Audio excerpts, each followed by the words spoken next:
Good, happy Friday morning, February 5th, 2021.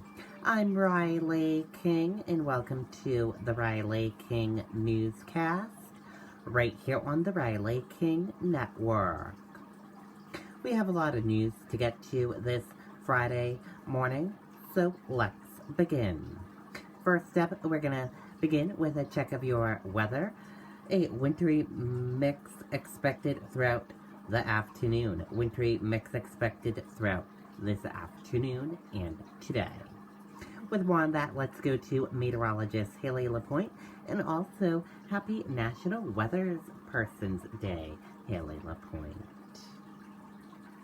And to the rest of the WMUR News 9 weather team. Here is Haley LaPointe with the weather forecast. Ready for a better business communications experience? Start with a better communications partner.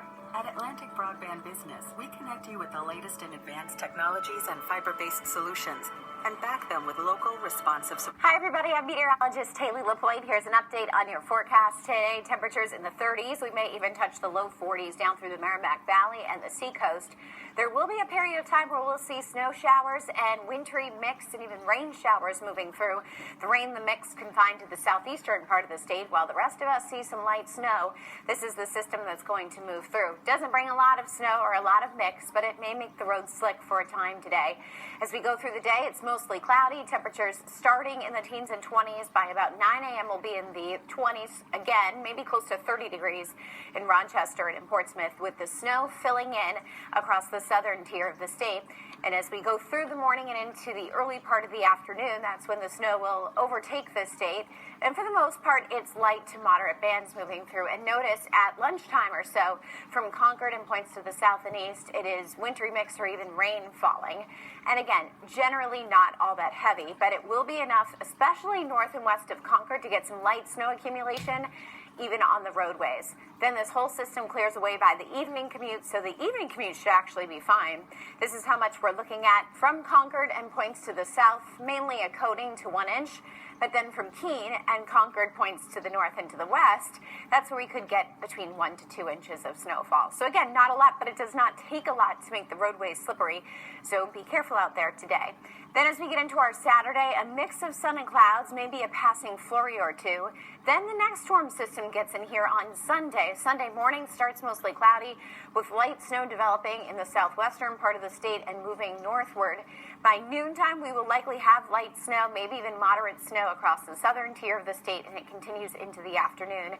The heaviest snow does look south of the border in Massachusetts, but we will likely get kind of a glancing blow as this storm system moves through with light snow accumulation, and again, making the road slippery. Not a lot of snow comes with this system, but it will be enough to make it slick for Sunday. Monday, colder with some sun with temperatures in the 20s.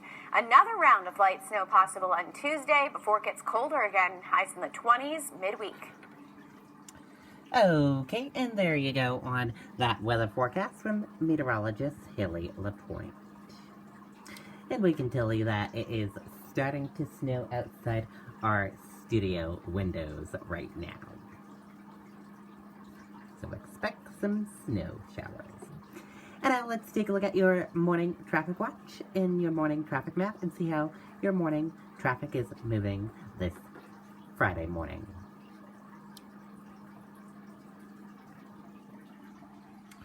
And here is a look at that morning traffic map for all of you. In Henniker, you're seeing smooth sailing. Hopkinton, smooth sailing. Concord, Bow, Pembroke, all smooth sailing. Boscawen, Canterbury, smooth sailing. Chichester, smooth sailing with some medium-paced traffic. Epsom, smooth sailing with some medium-paced traffic. Northwood, smooth sailing with some medium-paced traffic. Lee, smooth sailing with some medium-paced traffic. And Durham, smooth sailing with some medium-paced traffic. Rochester, smooth sailing. Somersworth, smooth sailing. Dover, smooth sailing. And Portsmouth, smooth sailing. Portsmouth and Maine, all smooth sailing with a little spot of medium-paced traffic. Rye, smooth sailing. Northampton, smooth sailing. Hampton, smooth sailing. Seabrook, smooth sailing. Into the border, Massachusetts. 101, all smooth sailing on 101. Great ride on 101. Hooksett and Manchester area, all smooth sailing. Around the Manchester airport, smooth sailing. Bedford, smooth sailing with a little spot of slow traffic and some medium-paced traffic. And Amherst and Milford, smooth sailing. Merrimack, Manchester, Merrimack, Nashua into the border, Massachusetts, all smooth sailing. Nashua, Milford, some medium-paced traffic with some slow traffic, and on the Milford side, it's smooth sailing with some medium-paced traffic. Manchester, Derry, Windham, Salem into the border, Massachusetts, all smooth sailing. And that is a look at your morning traffic map this Friday morning, and not too bad of a ride for this Friday morning. Now let's take a look at your traffic cam in Salem, New Hampshire. As you can see, is snowing in Salem, New Hampshire as well. Salem, New Hampshire, Route 28 at Rockingham, Toyota. You can see the snow falling as well. And traffic is moving along good there, it looks like. So that is good news. Not too busy. And that is a look at your morning traffic this morning. And now let's get to your news. 9 more Granite Staters die of COVID-19. Health officials say case trending down. Let's take a listen to that video.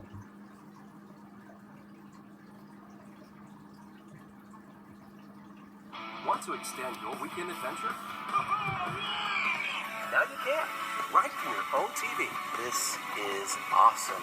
Watch all your favorite Litten's Weekend Adventure shows on Explore, available on Samsung TV Plus. Thank you, Governor. Good afternoon, and excellent news about the vaccine supply.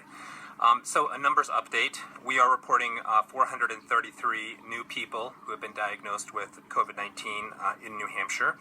303 of these people tested positive by PCR, and 130 were positive through antigen testing.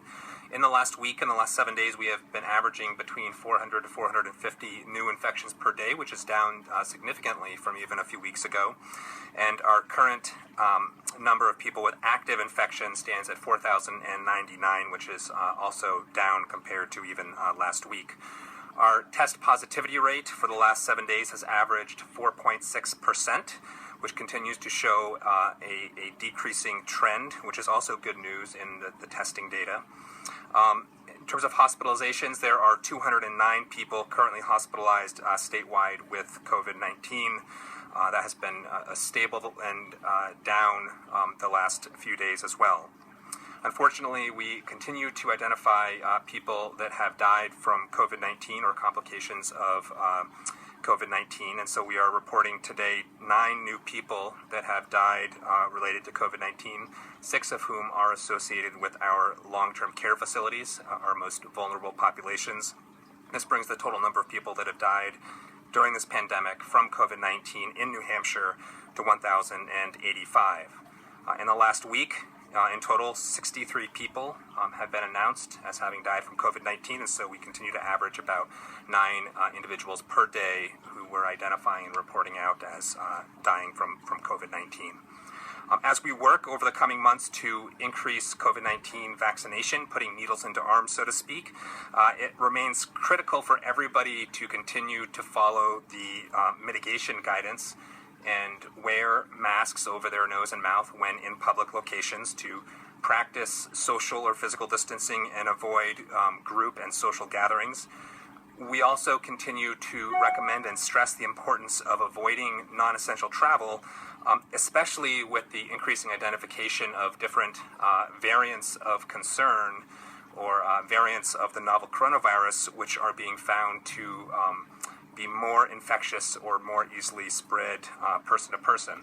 Thankfully, none of these variants have yet been identified in New Hampshire, but they have been identified certainly in other parts of the globe and in other parts of the United States. This is something that New Hampshire and other states around the country are stepping up surveillance to try and detect if and when these variants are introduced into our populations. But it continues to be important for everybody to follow this guidance, including people who may have previous infection, including people who may be fully vaccinated, especially as we learn more about these variants and find them more easily spread and potentially less easily controlled from immunity due to prior infection or even vaccination. So again, we're still learning about these variants, but vaccination combined with our community mitigation measures, continue to be the primary way to control spread of this virus and to bring the pandemic to an end. And with that, I will hand things to Dr. Daly for a vaccine update. Thanks.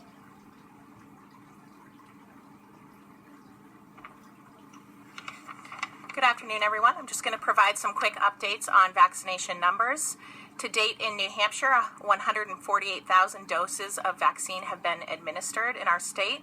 This includes 110,000 people who have received their first dose and 38,000 who have received their second dose. This week, we received 20,375 first doses of vaccine, which is a small increase above what we received the prior week. And then next week, we expect to receive 21,475 first doses of vaccine, which is again a small increase above what we received this week. As the governor mentioned, we expect to continue to receive these incremental increases in vaccines over the coming weeks.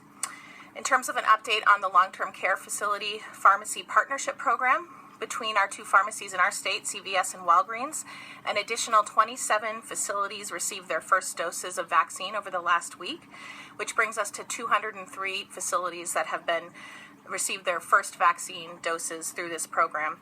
This is more than 22,000 people who have been vaccinated through the program.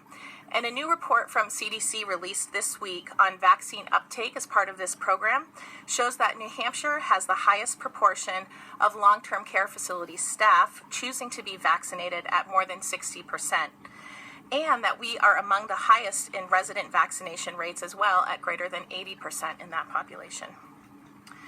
In terms of Phase 1B, to date, more than 300,000 people have registered to be vaccinated in Phase 1B. These new registrations have slowed down over time, and now we have just a couple thousand people registering to get vaccinated each day. We now have more than 170,000 of these individuals scheduled for their first dose of vaccination in the coming weeks and months at one of our 19 sites across the state. In the last week, thousands of people were able to start building immunity through vaccination, and we will continue vaccinating people as quickly as possible, as much as our vaccine supply allows, so that we can protect as many people as possible against COVID-19. Thank you.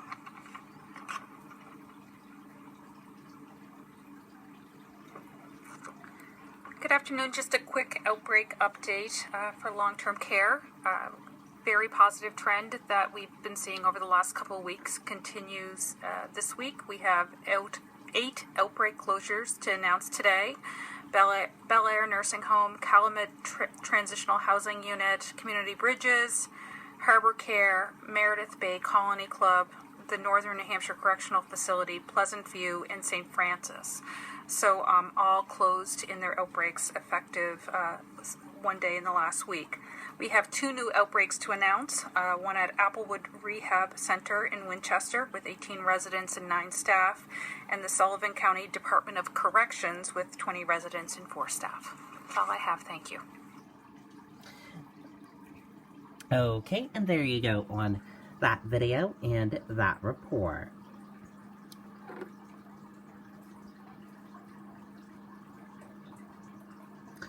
And now let's take a look at your COVID-19 in New Hampshire, what you need to know. Let's take a look at that information for all of you right now. And here is a look at that information for all of you right now. There are 67,114 number of people in New Hampshire have tested positive for COVID-19. 26,633,017 number of people in the United States have tested positive. 1,085 number of deaths from COVID-19 in New Hampshire. 209 current number of hospitalizations for COVID-19 in New Hampshire, and 45,472 number of deaths from COVID-19 in the United States. Let's take a look at this map of New Hampshire where current cases of COVID-19 are.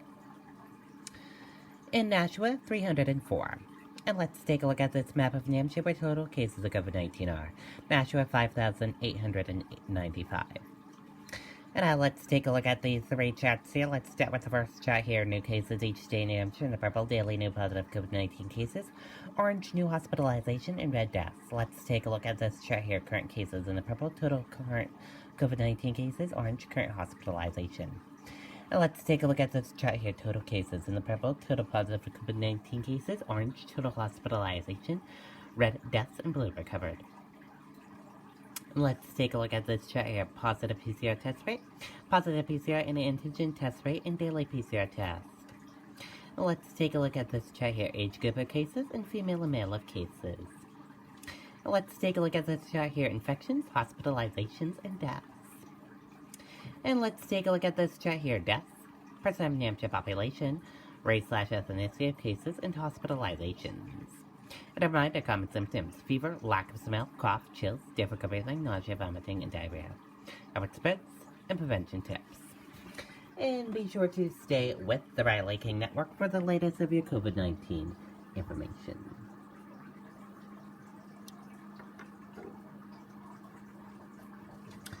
New Hampshire officials guarantee on-time second vaccine doses as they work to address scheduling issues. More weekly vaccine doses coming to New Hampshire, Governor says. Let's take a listen to that video from WMUR News 9.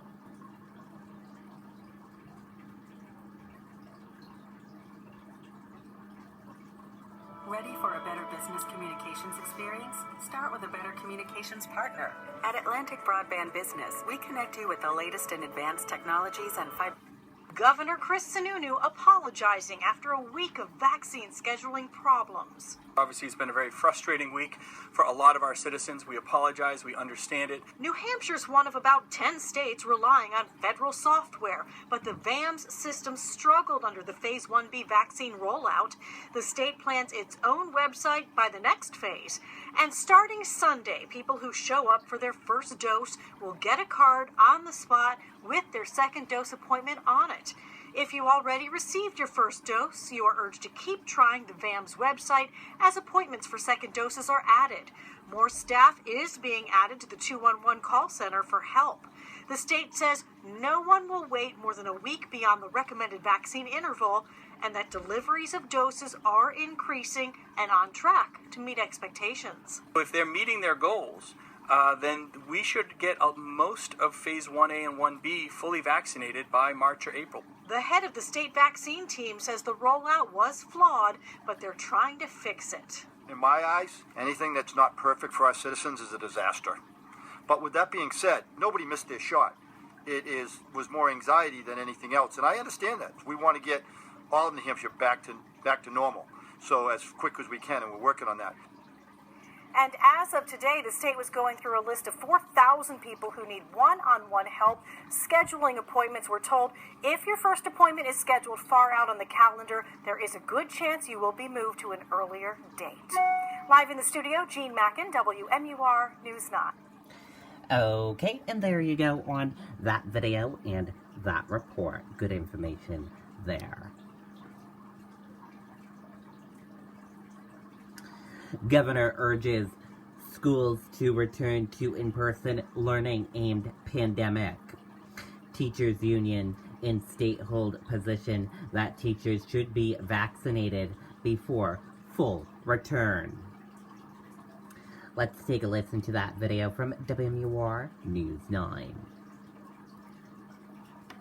Ready for a better business communications experience?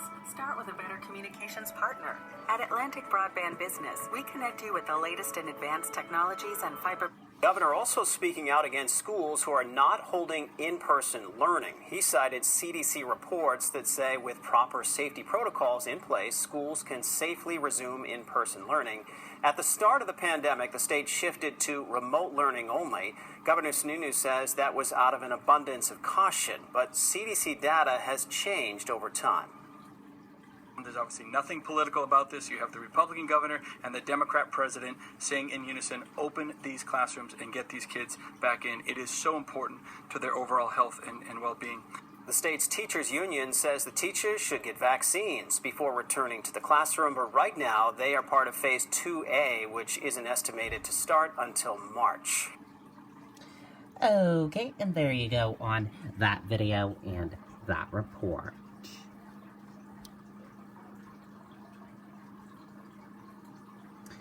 Unemployment claims in New Hampshire dropped slightly, but service sectors remain hit hard. State officials are optimistic. Let's take a listen to that video from WMUR News 9.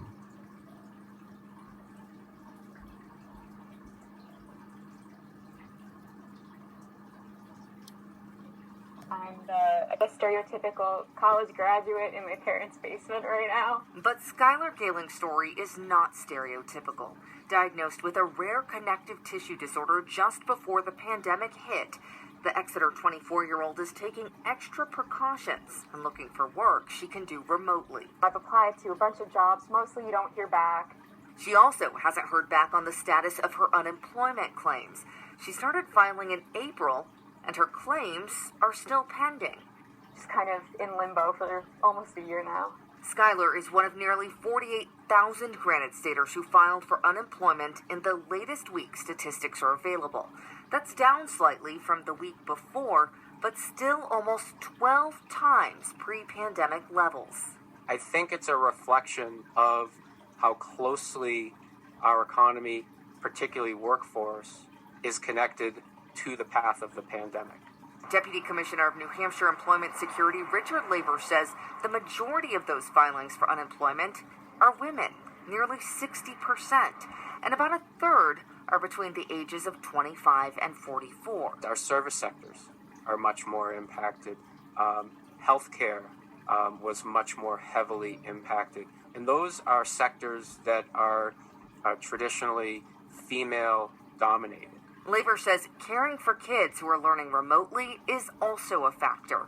Meanwhile, Skylar is hopeful, but still waiting for answers. But I guess throughout all this, I think I might be optimistic. Monica Hernandez, WMUR News 9. Okay, and there you go on that video and that report.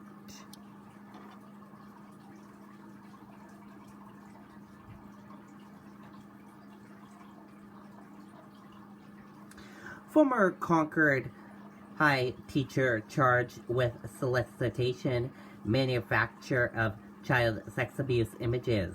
Police say Joshua Harwood had sexual contact with someone under the age of 18. Let's take a listen to that video from WMUR News 9.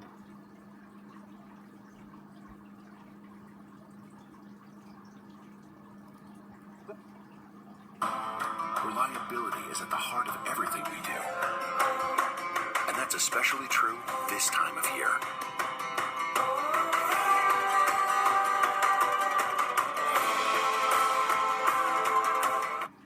Suspect taught at Concord High School for only a few months until the allegations were made in December.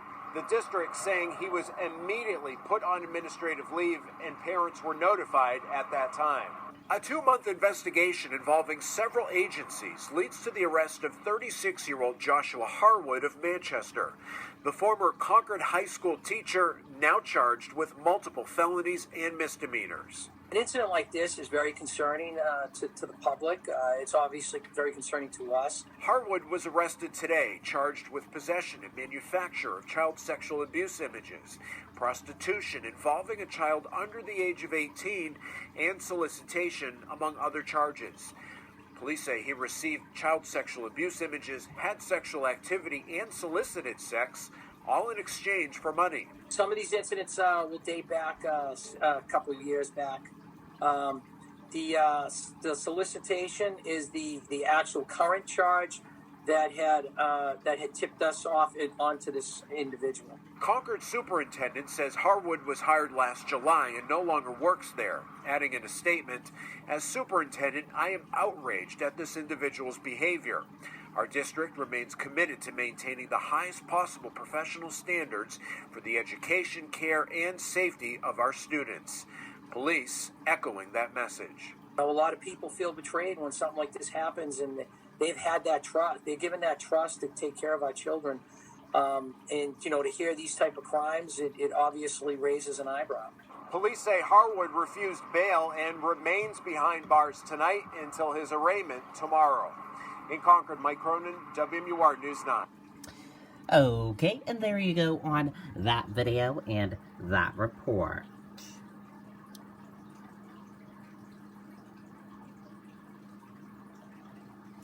Man says convalescent plasma saved his life after serious case of COVID-19. Donors with COVID-19 antibodies can help treat others. Let's take a listen to that video from WMUR News 9.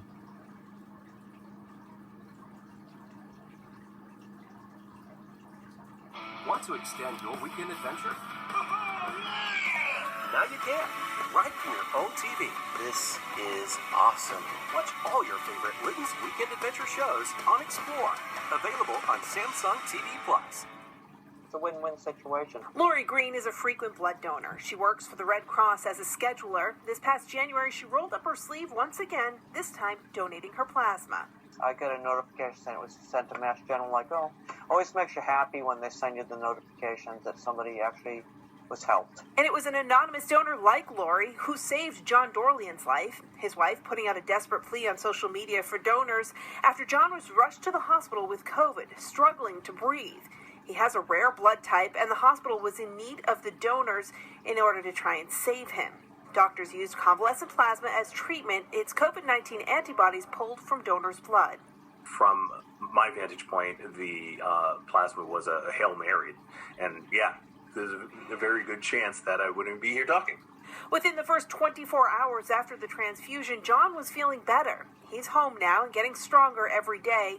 He hopes to one day soon be a lifesaver to someone else. If you've already had COVID and you can donate that to a person who was like in my situation, I mean, that'd be awesome. That awesome feeling, also what Lori Green says will keep her donating antibodies as long as she can. You can only think and hope that I hope it really helped them and it was successful. Reporting, I'm Nicole Lally, WMUR News 9. Okay, and there you go on that video and that report.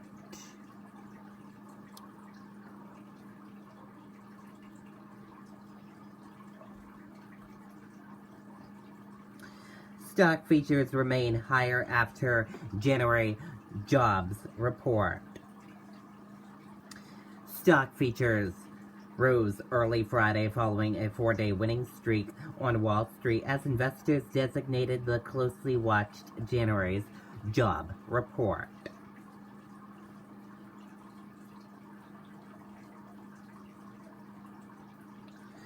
Johnson & Johnson applies for emergency use authorization. Let's take a listen to that video from ABC News.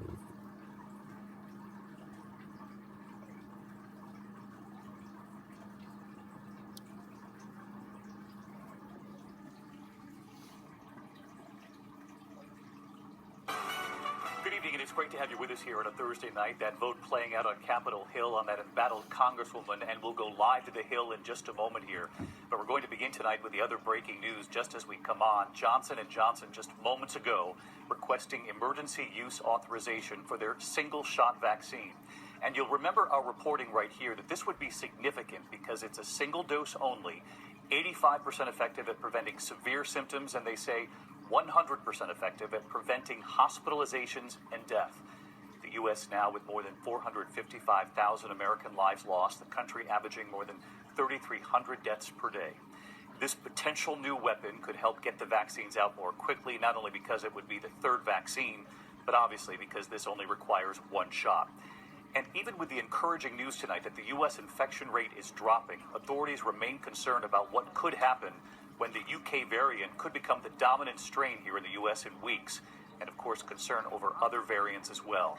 The head of the CDC now saying that they have increased the sequencing. That's what the scientists need to do to track the mutations, the variants here in the U.S. The hope is, of course, to get enough Americans vaccinated to halt or significantly slow down these variants. It remains a race against time tonight, and the late news on this newest weapon. ABC's Whit Johnson leading us off. A third vaccine on the verge of joining America's arsenal.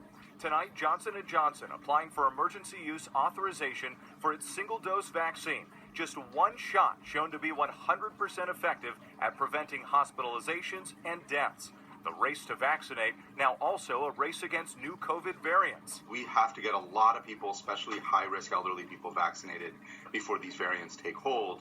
That's going to happen over the next 6 to 8 weeks. Today, in a new study in the UK, some participants will be given 1 dose of the AstraZeneca vaccine, and then weeks later, a different vaccine from Pfizer to test the effectiveness of mixing vaccines. But for now, U.S. health officials still urging people to stick with the recommended doses and timeline. That it is okay if you get the second dose in either 4 to 6 weeks later. That doesn't mean that we want to do it at 6 weeks later. It means that under special circumstances, it's better to delay that couple of weeks than not do it at all. Carol worked the phones for hours to schedule her second dose. So finally getting your second dose, it must be quite a relief. Yes, it's like the golden ticket in Willy Wonka. This mass vaccination site in Jones Beach, New York, is still getting back up and running after that huge snowstorm. You can see the line of cars stretching down the parkway. More than 1,500 appointments scheduled for today alone. And tomorrow, famed Yankees Stadium opening its gates to vaccinate thousands as New York State ramps up efforts to reach underserved communities. COVID is killing black and brown people at a rate of 3 times. It is killing other people. Our Kenneth Moten is in the Bronx. You guys are literally knocking on the doors of the people and then getting them to come here, bringing the vaccine to them. We knocked on easily probably 500 to 600 doors, signed up 100, 150 people, literally at the doors. The state also opening up 35 pop-up vaccination sites. At this one, open for just 2 days, 500 time slots, all booked. I think it's a wonderful opportunity for us to be able to have a fighting chance, especially with the variants. All right, so let's get to Whit Johnson with us again tonight. He's at Yankee Stadium tonight, soon to be a mass vaccination site. That's some good news. And we're getting a clearer picture at this hour of when this Johnson & Johnson single-shot vaccine could get a green light and then could be shipped out. So give us the bottom line here. David, the next step here is for this vaccine to be reviewed by the FDA and an independent advisory board. That could take a few weeks, but we do expect authorization with shots going into arms by the end of the month or early March. And Johnson & Johnson is hoping to start shipping out doses reaching 100 million by summer. David? Whit Johnson with the late reporting tonight as we begin with thanks. Okay, and there you go on that video and that report. And that does it for this morning edition of the Riley King Newscast right here on the Riley King Network. I hope you all have a great rest of your day, and I'll see you back here later on today for another newscast. I'll have a news report coming up in a little bit. Goodbye, everyone.